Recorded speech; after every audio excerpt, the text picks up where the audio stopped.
irmãs, a paz do Senhor esteja convosco. Aqui estamos novamente para mais um novo programa Viver em Família. Façamos o nosso momento de oração. Pai nosso, que estais no céu, santificado seja o vosso nome. Venha a nós o vosso reino, seja feita a vossa vontade, assim na terra como no céu. O pão nosso de cada dia nos dai hoje. Perdoai-nos as nossas ofensas, assim como nós perdoamos a quem nos tem ofendido. E não nos deixeis cair em tentação, mas livrai-nos do mal. Amém. Ave Maria, cheia de graça, o Senhor é convosco. Bendita sois vós entre as mulheres, e bendito é o fruto do vosso ventre, Jesus. Santa Maria, Mãe de Deus, rogai por nós, pecadores, agora e na hora de nossa morte. Amém. Sagrada Família de Nazaré, fazei a nossa família semelhante a vós. Queridos irmãos e irmãs, agradeço aqui ao Padre Gilmar por ter estado conosco nos dois últimos programas, falando sobre o sacramento do matrimônio e com que brilhantismo e segurança ele falou sobre, falando da importância também da vivência em família, da vivência do matrimônio, da situação dos casais que se separam, que estão em segunda união. Mas precisamos continuar ainda por abordar uma passagem que reflete o mistério que é o sacramento do matrimônio.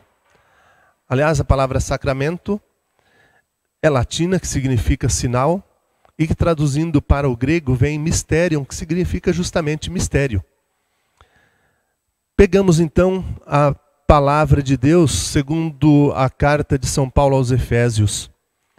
Aí eu pergunto, iniciando este programa, Deus é fiel? Efésios 5, 21 a 33. O autor sagrado diz o seguinte: sede submissos uns aos outros no temor de Cristo. As mulheres o sejam a seus maridos como ao Senhor, porque o homem é cabeça da mulher, como Cristo é a cabeça da igreja e o Salvador do corpo. Como a igreja está sujeita a Cristo, estejam as mulheres em tudo sujeitas aos maridos.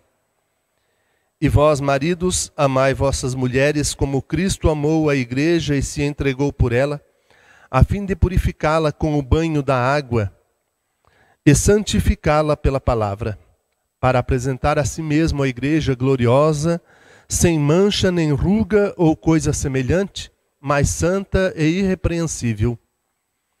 Assim também os maridos devem amar suas próprias mulheres, como a seus próprios corpos. Quem ama sua mulher, ama-se a si mesmo, pois ninguém jamais quis mal à sua própria carne. Antes alimenta-a e dela cuida, como também faz Cristo com a igreja, porque somos membros do seu corpo. Por isso deixará o homem seu pai e sua mãe, e se ligará à sua mulher, e serão ambos uma só carne. É grande este mistério. Refiro-me à relação entre Cristo e sua igreja. Em resumo, cada um de vós ame a sua mulher como a si mesmo, e a mulher respeite o seu marido. Palavra do Senhor. Graças a Deus. Pois bem, queridos irmãos e irmãs, a palavra de Deus deste dia, deste programa, quer mostrar como deve ser o relacionamento conjugal, mas quer nos mostrar também que a vida conjugal, o marido e a mulher, são um sinal visível e pequenino do grande sinal que é o amor de Cristo pela sua igreja, o amor de Deus pela igreja. Deus, que é o esposo, Jesus Cristo, a igreja, que é a esposa. Ao iniciarmos esta leitura, parece que o autor, com sinal machista, quer colocar a mulher num sentido de submissão, mas coloca também o homem num sentido de responsabilidade. Um sentido de amor ao próximo como a si mesmo, de amor à sua mulher como a si mesmo. Então, por mais que a igreja seja pecadora, Deus, por sua fidelidade, não a abandona. E assim deve ser a relação conjugal. Se o homem é errado, é pecador, a mulher faz o papel daquele que ama, que cuida, que protege. Mas se a mulher faz o papel da pecadora, muitas vezes se colocando numa situação de pecado grave mesmo, de adultério, o homem tem que amá-la como Cristo ama a igreja, porque a igreja também é pecadora, mas Deus não a abandona, não a despreza porque Ele é fiel. Não é isso que todo mundo diz, que Deus é fiel? Tudo a gente vê por aí, coisas escritas, as pessoas dizendo Deus é fiel, mas seria Deus fiel se Ele abandonasse a sua esposa, a igreja, para buscar uma outra? Também ouvimos na leitura que Jesus Cristo deu a sua vida pela igreja, a fim de purificá-la com o banho da água, com a sua palavra, mas também com o seu sangue, com a sua própria vida. Deu a sua vida para nos salvar. Ou seja, se às vezes pode custar ao homem a sua vida para proteger a sua esposa, proteger a sua casa, a responsabilidade dele é grande. O fato da mulher ser submissa não significa que ela tenha que ser escrava, que ela tenha que ser a serva. A mulher foi tirada do lado do homem, da costela, ou seja, uma companheira para estar ao seu lado, não para estar aos seus pés. Cristo não subjuga a igreja colocando no sentido de inferioridade. A igreja é santificada pelo sangue de Cristo, ou seja, merecedora de todo o seu sofrimento. Deve fazer jus a todo o seu sofrimento, de amor ao próximo, de amor aos seus filhos, de amor a Deus e de respeito. O sentido que nós temos da mulher ter que ser submissa significa que alguém tem que ter uma função de liderança em casa. Às vezes a gente acha que todo mundo pode mandar, mas o que nós temos visto é que coisa que todo mundo manda, ninguém faz nada. E então a gente vê, eu acho que nós podemos refletir ou projetar isso para o mundo em que nós vivemos, onde tem muita gente querendo mandar, ninguém se sujeita a nada e vira uma bagunça onde cada um manda do seu jeito e às vezes não sabe mandar, não sabe organizar. Então dentro de uma casa é preciso que haja um líder. Hoje já não significa, pode não significar que o homem seja esse líder. É preciso que ele mostre habilidades, capacidades para mandar, ou às vezes a mulher que se sobressai nesta função de organizar a ordem em casa. O fato é, como dizem os antigos, terreiro que não tem galo, quem manda é frango e franguinha. Então é preciso que tenha alguém que faça este papel de organização da casa, de organização no nosso sentido também da igreja, de organização da igreja. Mas como que Cristo organiza a sua igreja? Cristo organiza a igreja porque mandou o seu Espírito Santo que guia essa igreja, que está sempre junto dessa igreja para conduzi-la segundo os seus desígnios, segundo a sua vontade, segundo os seus preceitos, segundo, sobretudo, o seu amor. É amor que homem e mulher devem manifestar entre si e para os filhos. Sem isto, a vida é sofrimento, é angústia, é discórdia, é desavença, é separação, falta de respeito. Nós também temos que ter humildade, às vezes nos calar. E o calar aqui é muito importante porque se alguém começa a falar alguma coisa querendo cobrar alguma ofensa que recebeu, alguma falta de carinho, de respeito, e o outro querer falar no mesmo tom, vai virar uma gritaria e ninguém se entende. Então é preciso que, às vezes, a gente se cale e volte a conversa depois com calma, com tranquilidade, a fim de buscar o entendimento, não a fim de humilhar o outro, porque às vezes na exaltação, no ânimo, no sangue fervendo, as pessoas falam o que não queriam ter dito e ofendem, mais ainda piorando a situação, piorando o relacionamento, e aí nós sabemos no que vai dar. Chega numa situação que às vezes os casais têm que se separar porque a convivência entre eles se torna impossível. Torna-se difícil a continuidade do relacionamento, a continuidade do casamento. Aí se o casal tem filhos, acaba sobrando para os filhos também. Se os pais e as mães não se entendem, não percebem o que estão fazendo e acabam fazendo diante dos filhos, coitados dos filhos, aprendem desde pequenos a brigar e acham que aquilo deve fazer parte do relacionamento familiar.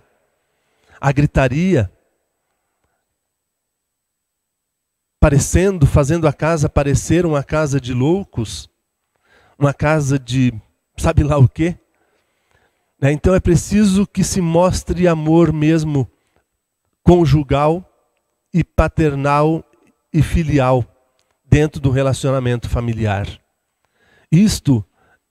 Essa demonstração desse amor é uma demonstração do amor de Deus pela igreja e do respeito da igreja para com Deus.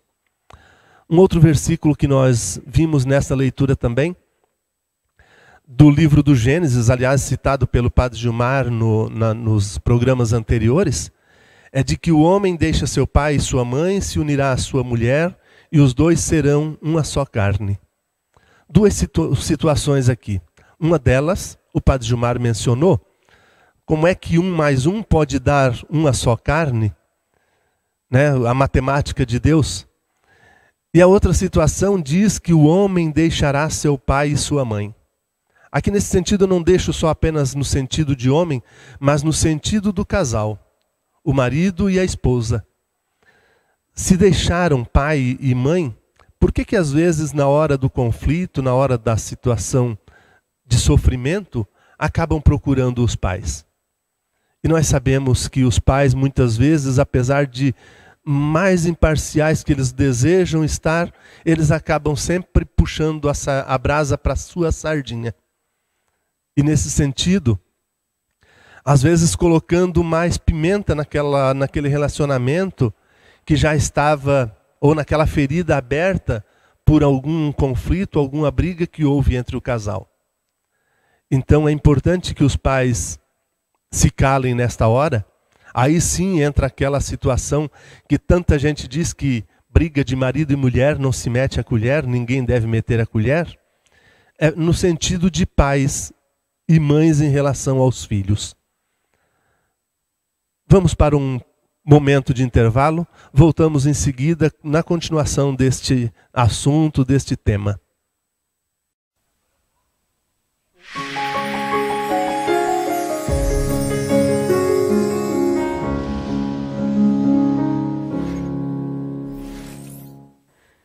Estamos distribuindo os envelopes da campanha da Fraternidade. Podem ser devolvidos nos dias 24 e 25. Para os casais que retiraram as fichas do casamento comunitário, solicitamos devolverem na Secretaria Paroquial o mais rápido possível. Inscrições abertas para o retiro de avivamento que acontecerá aqui na paróquia nos dias 14 e 15 de abril. Inscrições R$ 20. Bênção dos Ramos, dia 25, às 9 horas, aqui na paróquia.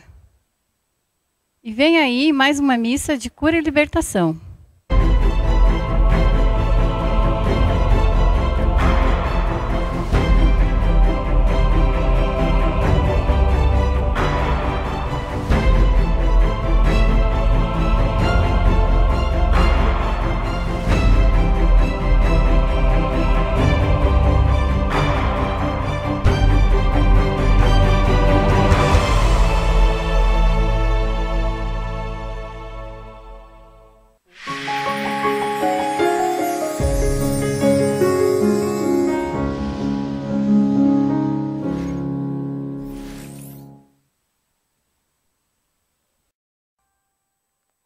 queridos irmãos, voltamos do nosso intervalo, voltamos para continuar o nosso assunto.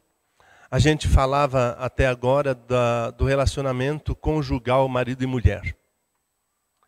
Mas também tem o relacionamento pais e filhos, ou os filhos entre si. Eu acho difícil que entre filhos não hajam brigas, não hajam desavenças. É difícil para os pais, às vezes, também, ou frequentemente, constantemente, apaziguar. Mas o importante dos conflitos, tanto do relacionamento conjugal, como entre os filhos, é que se busque o diálogo, que se busque o entendimento, que se busque o perdão, que se busque viver aquilo que Jesus nos ensina. Aliás, a oração do Pai Nosso nos ensina isso. Se nós queremos o perdão de Deus, nós devemos perdoar o nosso próximo, perdoar o nosso irmão. E as brigas, às vezes, elas não são de todo mal, porque elas nos colocam ou nos treinam para o perdão, para a misericórdia, para o reconhecimento ou o conhecimento da fraqueza humana, a fraqueza de cada um. Então é preciso que os filhos aprendam a superar o conflito havido. Eu vejo às vezes entre minhas filhas, brigam, mas no momento de paz, vivem abraçadas, agarradas nos cafunés, né, que aproxima, coloca essa fraternidade entre elas. Então, é preciso que se exercite o amor, a caridade, a fraternidade.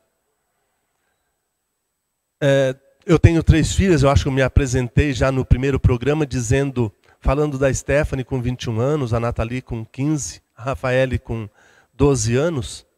Às vezes a diferença de idade também influencia nas desavenças. Mas ao mesmo tempo que a diferença de idade pode influenciar nas desavenças, nas brigas, também às vezes coloca da mais velha em relação às mais novas um sentido quase que maternal, de carinho, de afeto entre elas. E aí entra aquilo que a gente mencionou também num dos primeiros programas, a questão do amor, o amor filia, a amizade. Esse relacionamento entre elas, exercício da concórdia, da caridade, do perdão, da fraternidade. Isto, assim como o casamento, o relacionamento conjugal, é um sinal do amor de Deus por sua igreja, ou seja, parte de um pequeno ponto, abrindo-se para um ponto distante, grande, alto, ou misterioso. O modo de viver também delas deve projetar para o resto do seu relacionamento, do seu convívio, aquilo que elas vivem entre elas. Que se houver desavença, que se houver discórdia, que se houver briga, deve-se buscar o entendimento, buscar o perdão, buscar o carinho, a concórdia entre os irmãos. Não os irmãos nesse sentido, os irmãos no sangue, mas os irmãos da igreja, os irmãos na fé. É preciso que nós reconheçamos as nossas fraquezas, as nossas misérias, para buscarmos a fraternidade. O Pai Nosso nos ensina que nós devemos aprender a partilhar, e a partilha começa dentro de casa. A partilha começa pelo serviço da casa, o serviço doméstico. Todos têm obrigações. As pessoas moradoras na casa não são pensionistas, onde cada um acha que só pode desfrutar porque não tem obrigações, que as obrigações são do pai e da mãe. Então a gente falava do relacionamento pais e filhos, ou do relacionamento entre filhos, entre irmãos. Nós vamos colocar esta situação depois, mais para frente, trazendo um convidado para falar sobre este assunto. não por encerrar o assunto, mas para deixar o aprofundamento mais para frente.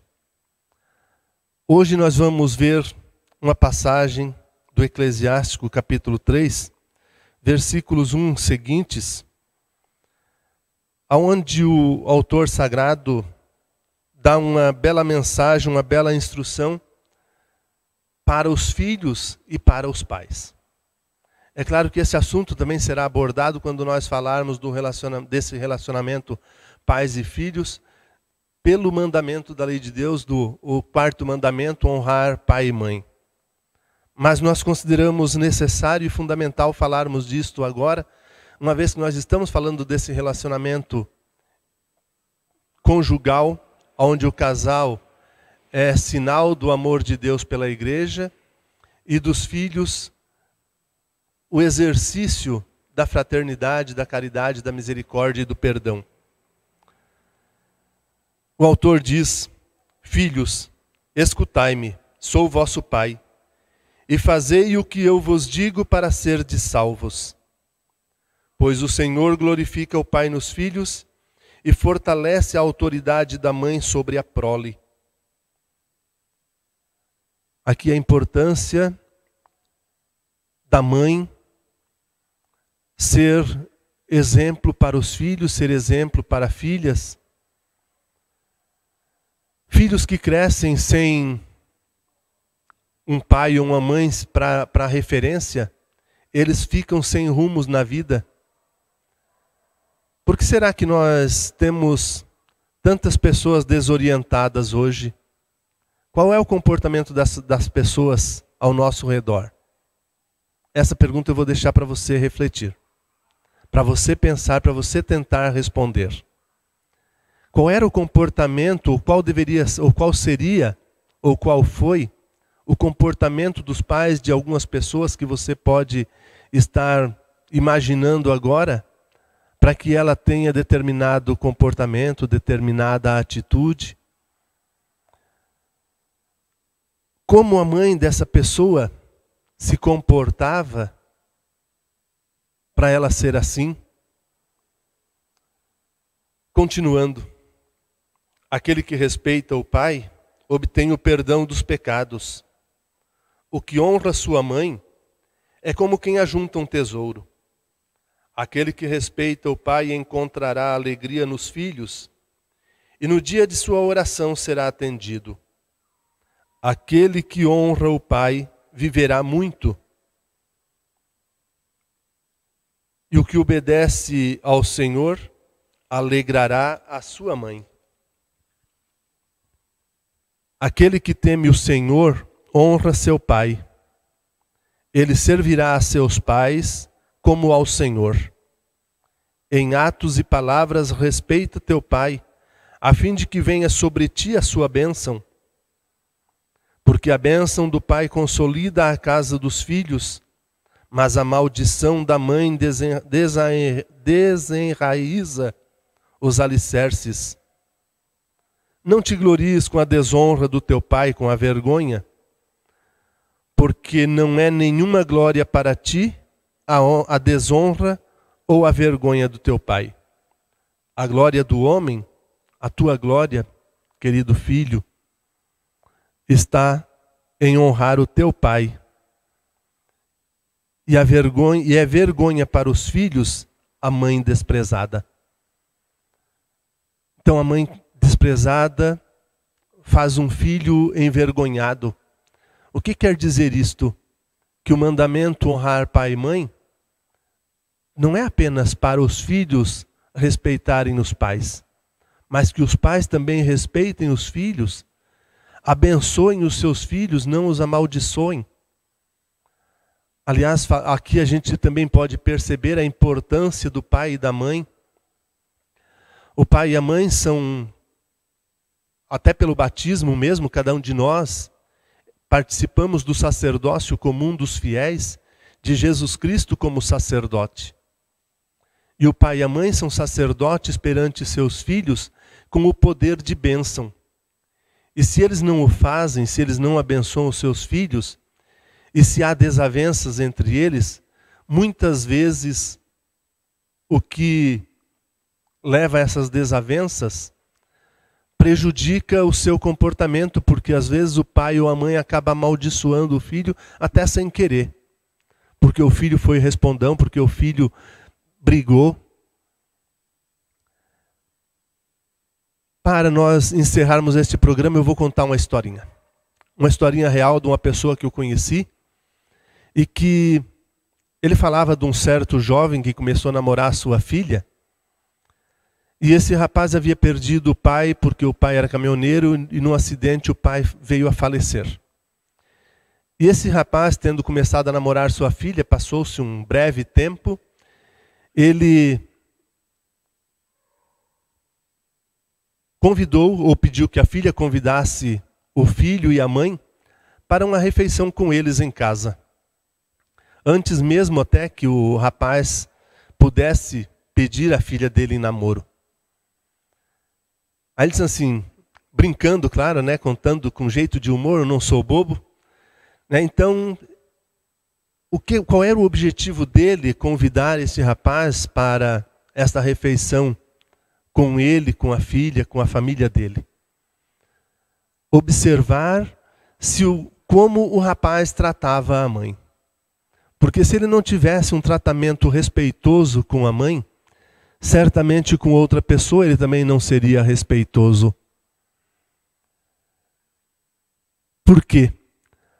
Às vezes nós tratamos pessoas distantes de nós com grande respeito, com humildade, às vezes nos rebaixamos, somos carinhosos, mesmo que o outro às vezes nos pise e nos magoe, nós procuramos nos controlar, mas quando é alguém da nossa família, nós acabamos tratando a pontapés, a chutes, né, maltratando, brigando, gritando. E assim aquele senhor, a ideia dele era observar como aquele rapaz trataria a mãe, porque da forma que ele trataria a mãe, dentro do seu relacionamento, ele poderia também tratar a sua filha com desrespeito depois de algum tempo de namoro ou até de algum tempo de casados. Então, queridos irmãos, queridos telespectadores que participam conosco deste programa, que fazem esta reflexão, não queremos que você faça aquilo que nós estamos falando aqui, que nós estamos dizendo, que nós estamos contando, porque a Sagrada Escritura ela está cheia de orientações, de conselhos, mas as pessoas seguem todos esses conselhos? Claro que não. Se as pessoas seguissem os conselhos que trazem as Sagradas Escrituras, certamente eu não precisaria estar aqui agora, ou precisaríamos estar aqui num programa para trazer alguma luz sobre a convivência familiar, sobre a convivência conjugal de uma família. Encerramos este encontro, voltamos retomando este assunto, porque nós vamos ainda falar do relacionamento, ou vamos refletir ainda sobre a humildade dentro do relacionamento fraterno, familiar, conjugal. O Senhor esteja convosco, Ele está no meio de nós. Abençoe-vos o Deus Todo-Poderoso, Pai, o Filho e Espírito Santo.